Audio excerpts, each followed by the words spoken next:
Students, welcome to Divya Hari classes. आज हम लोग पढ़ने वाले हैं प्रश्नावली 6.2 के क्वेश्चनों पर। हमने प्रश्नावली 6.2 के क्वेश्चनों में से 1 से लेकर 4 तक पार्ट 1 में करा दिया हुआ है। आज हम लोग पार्ट 2 पढ़ने वाले हैं, यानी क्वेश्चन नंबर 5 से हम लोग पढ़ेंगे। आइए क्वेश्चन नंबर 5 में देखते हैं कि आखिर क्वेश्चन नंबर 5 हम लोगों को क्या कहता है।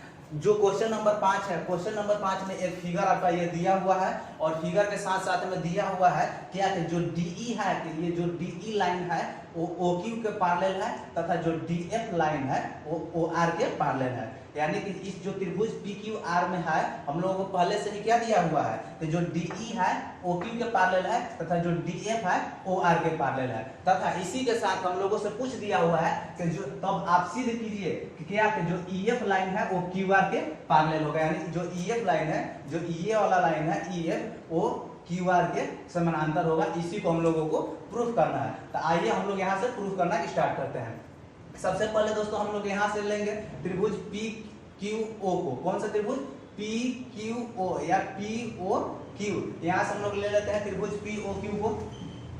त्रिभुज पी ओ क्यू में अब यहाँ से हम लोग देखते हैं कि त्रिभुज पी ओ क्यू में पी ओ क्यू में देखिए यहाँ से क्या दिया हुआ है कि जो ईडी लाइन है, किसके पैरेलल है? ओ क्यू के पैरेलल है। कहाँ से? हम लोगों को ये जो दिया हुआ है, तो यहाँ से हम लोग लिख सकते हैं कि ईडी लाइन जो है, डीई लाइन जो है, डीई समानांतर है किसका? ओ क्यू के। जब हम लोग जानते हैं थेल्स प्रमेय से क्या कि जब भी किसी त्रिभुज में एक भुजा के समानांतर कोई अन्य भुजा हो जाती है तो उसकी भुजाएं क्या होती है? एक ही अनुपात में होती है। इसको हमने प्रूफ भी करवाया था। यहाँ से तो हम लोग लिख सकते हैं जो डीई समानांतर ओ क्यू हो गया, इसलिए हम लोग क्या लिख सकते हैं? इसलिए थेल्स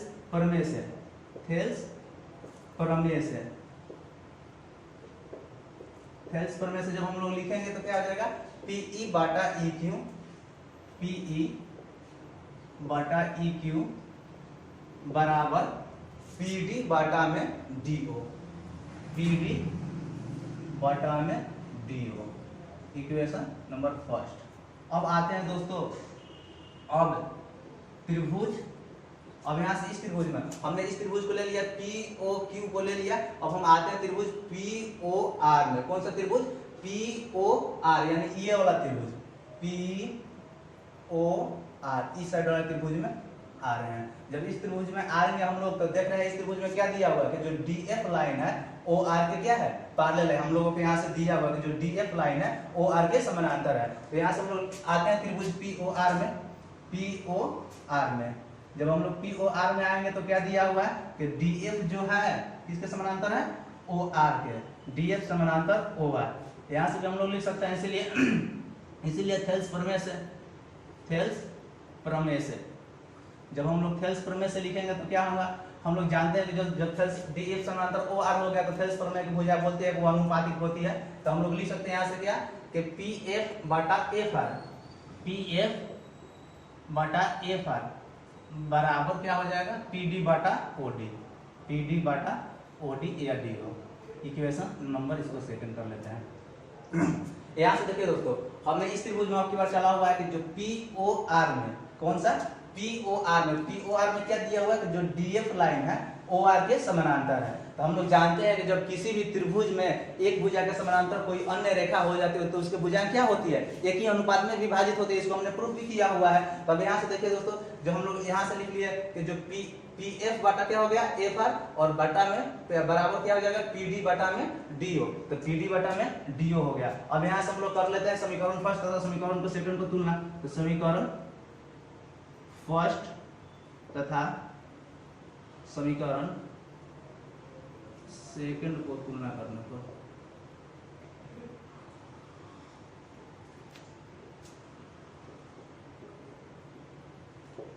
जब हम लोग तुलना करेंगे तो देख रहे हैं यहाँ से कि यहाँ पर क्या दिया हुआ है? पीई बाटा ई क्यू, और यहाँ पर क्या दिया हुआ है? पीएफ बाटा एफ आर, और यहाँ पर क्या दिया हुआ है? पीडी बाटा डीओ, और यहाँ पर क्या दिया हुआ है? पीडी बाटा डीओ। यानी यहाँ पर इसका मतलब क्या हुआ कि इक्वेशन के राइट हैंड साइड में दोनों आपस में क्या है? इक्वल है। तो हम लोग जानते हैं कि जब इक्वेशन के एक साइड में इक्वल हो जाता है तो उसके अदर साइड वाला भी अपने आप क्या हो जाता है? इक्वल हो जाता है। इसको हम लोगों ने देखा भी था। और यहाँ से हम इसलिए यहाँ से हम लोग लिख सकते हैं कि जो पीई बाटा ई क्यू होगा क्या किसके बराबर हो जाएगा? पीएफ बाटा एफ आर के। यहाँ से हम लोग लिख सकते हैं, इसीलिए पीई बाटा पीई बाटा ई क्यू बराबर पीएफ बाटा एफ आर, पीएफ बाटा एफ आर। अब यहां से देखिए जो हम लोगों ने क्या प्रूफ कर दिया कि पीई बाटा ई क्यू बराबर पीएफ बाटा एफ आर। इसका मतलब क्या हुआ कि पीई बाटा ई क्यू बराबर पीएफ बाटा एफ आर। इस त्रिभुज में देखिए यहाँ से पी क्यू आर में कहां पर हो जा रहा है, ये बड़ा वाला त्रिभुज में देखिएगा आप लोग बढ़िया से कि पीई बाटा ई क्यू बराबर पीएफ बाटा एफ आर। इसका मतलब क्या हुआ कि इसकी इस पी क्यू आर त्रिभुज की भुजाएं क्या हो रही है, एक ही अनुपात में विभाजित हो रही है। तो हम लोग जानते हैं कि जब भी किसी भी त्रिभुज के भुजाएं एक ही अनुपात में विभाजित होती है तो उसकी भुजाएं क्या होती है, समानांतर होती है। तो इसलिए हम लोग यहाँ से लिख सकते हैं, इसलिए थेल्स प्रमेय के विलोम से, थेल्स प्रमेय के विलोम से, थेल्स प्रमेय के विलोम से क्या हो जाएगा, EF समानांतर QR, EF समानांतर QR।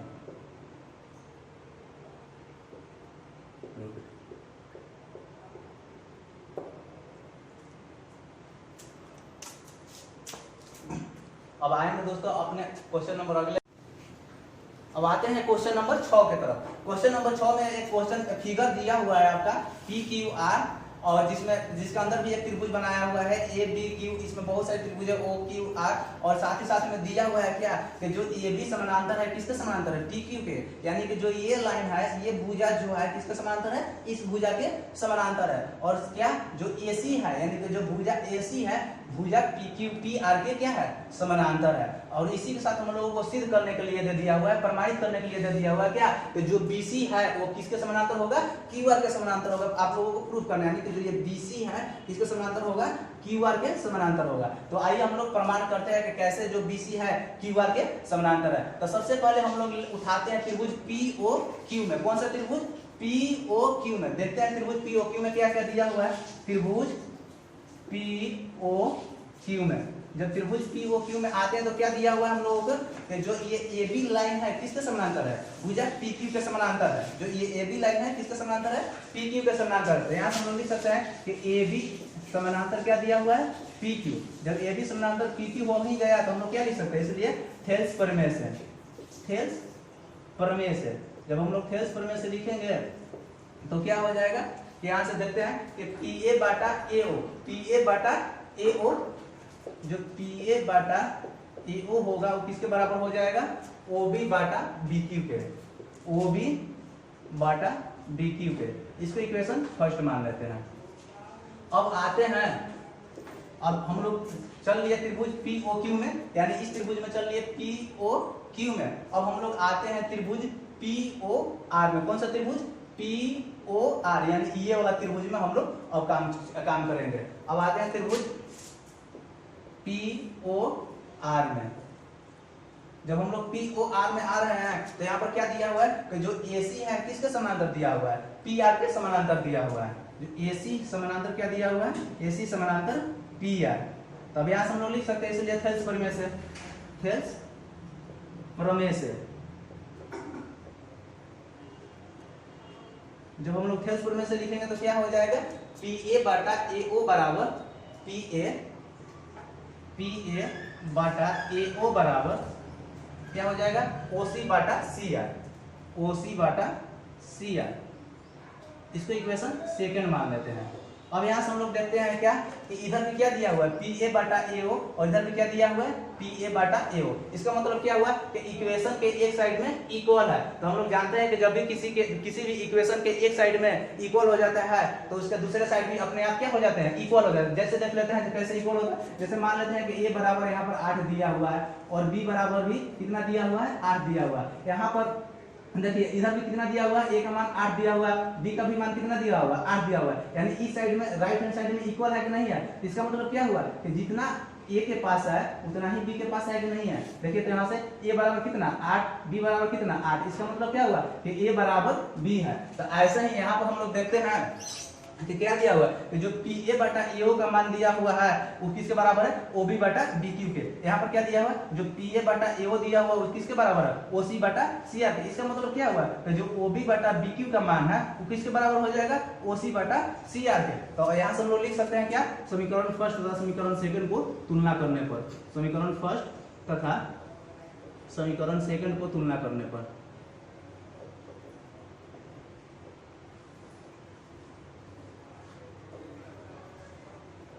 जब हम लोग समीकरण फर्स्ट और समीकरण सेकंड को तुलना करेंगे तो क्या हो जाएगा, ओबी बटा बी क्यू, ओबी बटा बी क्यू बराबर ओसी बटा सी आर।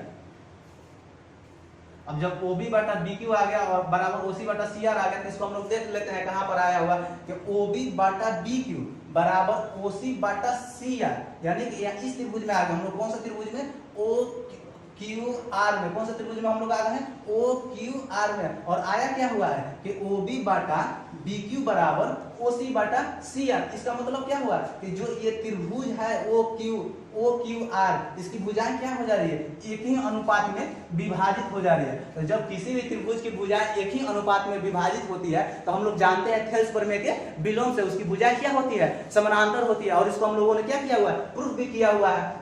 तो यहां से हम लोग लिख सकते हैं इसलिए थेल्स प्रमेय के विलोम से, थेल्स प्रमेय के विलोम से क्या हो जाएगा, जब थेल्स प्रमेय के विलोम से हम लोग करेंगे तो बीसी समानांतर क्या हो जाएगा, बीसी समानांतर क्यू आर।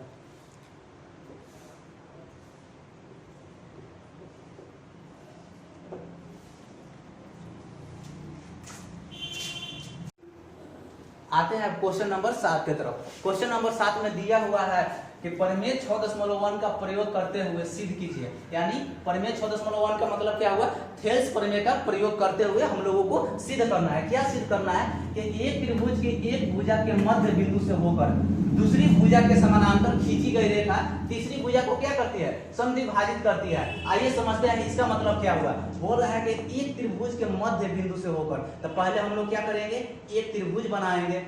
उसके बाद में आगे देखेंगे क्या बोल रहा है, तो बोल रहा है कि एक त्रिभुज, इस त्रिभुज का हमने नाम दे दिया ए बी सी। बोला कि एक त्रिभुज के मध्य बिंदु से होकर, तो मान लेते हैं त्रिभुज की एक भुजा के मध्य बिंदु से होकर, तो इस भुजा के ए बी के ये मध्य बिंदु है से होकर दूसरी भुजा के समानांतर। तब जब दूसरी भुजा के समानांतर खींचना है तो हम लोग मान लेते हैं इस भुजा के समानांतर हम लाइन खींच दिए। दूसरी भुजा के समानांतर खींची गई रेखा तीसरी भुजा को क्या करती है, समद्विभाजित करती है। यानी कि जो एक इस भुजा के समानांतर हमने कौन सा लाइन खींचा, ये वाला लाइन। तो जो ये वाला लाइन है जो तीसरी भुजा पर जहां भी मिलेगी तो बोल रहा है कि उसको क्या करती है, समद्विभाजित करती है। समद्विभाजित का मतलब क्या होता है, बराबर बराबर भागों में उसको बांटती है। इसका मतलब क्या हुआ, हमने यहाँ से मान लेते इसका नाम दे दिया डी और इसका नाम दे दिया ई। इसका मतलब यहाँ से देखिए कि जो ये वाली रेखा है भुजा AC को क्या कर रही है, दो बराबर बराबर भागों में बांट रही है। दो बराबर बराबर भागों में बांटने का मतलब क्या, कि जितना AE का मान होगा उतना ही किसका मान होगा, EC का मान होगा। क्या होगा, जितना EC का मान होगा उतना ही किसका मान होगा, EA का मान होगा। इसी को हम लोग को क्या करना है, प्रूफ करना है। तो आइए हम लोग प्रूफ करते हैं इसको। तो सबसे पहले हम लोग जानते हैं क्या लिखते हैं, दिया गया है। तो हम लोग स्टार्ट करते हैं, दिया गया है। क्या दिया हुआ है, दिया गया है। अब देखते हैं, अब इसी बात को हम लोग लिख देते हैं। इसमें हम लोग क्या दिया हुआ है कि ABC एक त्रिभुज है, ABC एक त्रिभुज है, ABC एक त्रिभुज है जिसमें AD बराबर DB है तथा DE समानांतर BC। और हम लोगों को अब सिद्ध क्या करना है कि जो AE होगा किसके बराबर होगा, EC के बराबर होगा। इसी को हम लोगों को क्या करना है, सिद्ध करना है। यहां से हम लोग लिख देते हैं सिद्ध करना है। हम लोगों को क्या सिद्ध करना है, सिद्ध करना है कि जो AE होगा किसके बराबर होगा, EC के बराबर होगा। यानी AE बराबर क्या होगा, EC होगा। AE बराबर EC, इसी को हम लोग को क्या करना है, सिद्ध करना है। अब आते हैं देखते हैं इसको हम लोग प्रमाणित करते हैं कि आखिर कैसे AE बराबर EC होगा। यहाँ से हम लोग प्रमाण लिखते हैं, प्रमाण। जब यहाँ से हम लोग प्रमाण करना स्टार्ट करेंगे तो आते हैं त्रिभुज एबीसी में क्या दिया हुआ है, त्रिभुज एबीसी में दिया हुआ है क्या, तो जो डीई है किसके पैरेलल है, बीसी के पैरेलल है। तो यहाँ से हम लिख सकते हैं कि डीई पैरेलल बीसी, यानी कि जो डीई है भुजा किसके समानांतर है, भुजा बीसी के समानांतर है। तो यहाँ से जब डीई भुजा बीसी के समानांतर हो ही गया तो हम लोग क्या लिख सकते हैं यहाँ से, थेल्स प्रमेय से, थेल्स प्रमेय से, प्रमेय से यहाँ दिया हुआ है ना कि प्रमेय 6.1 का प्रयोग करते हुए, तो प्रमेय 6.1 इसका मतलब क्या हुआ, थेल्स प्रमेय से। तो थेल्स प्रमेय से हम लोग क्या लिख सकते हैं कि एडी बराबर एडी बटा डीबी बराबर क्या हो जाएगा, एई बटा ईसी। यहाँ से लिख सकते हैं एडी बटा डीबी बराबर एई बटा ईसी। अब यहाँ से देखिए हमने क्या लिखा थेल्स प्रमेय से कि जो एडी बटा डीबी होगा किसके बराबर होगा, एई बटा ईसी के बराबर होगा। क्यों, क्योंकि जो यहाँ पर दिया हुआ है डीई पैरेलल क्या दिया हुआ है, बीसी, और हम लोग क्या जानते हैं थेल्स प्रमेय से क्या होती है, भुजाएं एक दूसरे के अनुपातिक हो जाती है, यानी एक दूसरे अनुपातिक होती है। तो अब यहाँ से देखते हैं कि एडी बटा डीबी, इसको ध्यान से देखिएगा, एडी बटा डीबी, और यहाँ पर क्या दिया हुआ है कि जो एडी है किसके बराबर है, डीबी के बराबर है। यानी हम लोग क्या लिख सकते हैं कि यहाँ पर जो एडी है किसके बराबर है, डीबी के बराबर है। या तो यहाँ से हम लोग लिख सकते हैं कि इस एडी के स्थान पर हम लोग डीबी भी लिख सकते हैं। क्यों, क्योंकि यहाँ पर जो दिया हुआ है कि एडी किसके बराबर है, डीबी के बराबर है। या इस डीबी के स्थान पर हम लोग एडी भी लिख सकते हैं। क्यों, क्योंकि यहाँ पर दिया हुआ है जो एडी किसके बराबर है, डीबी के बराबर है। तो आइए हम लोग इस डीबी को एडी में बदल देते हैं। यहाँ से हम लोग लिख सकते हैं कि एडी बटा एडी। अब एडी बटा एडी हमने कैसे लिखा है तो अभी बताया हमने, बराबर एई बटा ईसी। अब इस बात को हम लोग जो एडी को कैसे लिखे हुए हैं, तो जो एडी है किसके बराबर है, डीबी के बराबर है। बगल में पोस्ट में हम लोग लिख देंगे चूंकि एडी बराबर डीबी, एडी बराबर डीबी। अब यहाँ से देखिए एडी से एडी क्या हो जाएगा, एडी से एडी कट जाएगा, तो इसका कटेगा तो क्या आएगा 1/1। अब यहाँ से हम लोग क्या करते हैं, क्रॉस मल्टीप्लीकेशन कर लेते हैं। जब क्रॉस मल्टीप्लीकेशन करेंगे तो क्या आ जाएगा, एई बराबर ईसी। हम लोग यही प्रूफ करना था ना।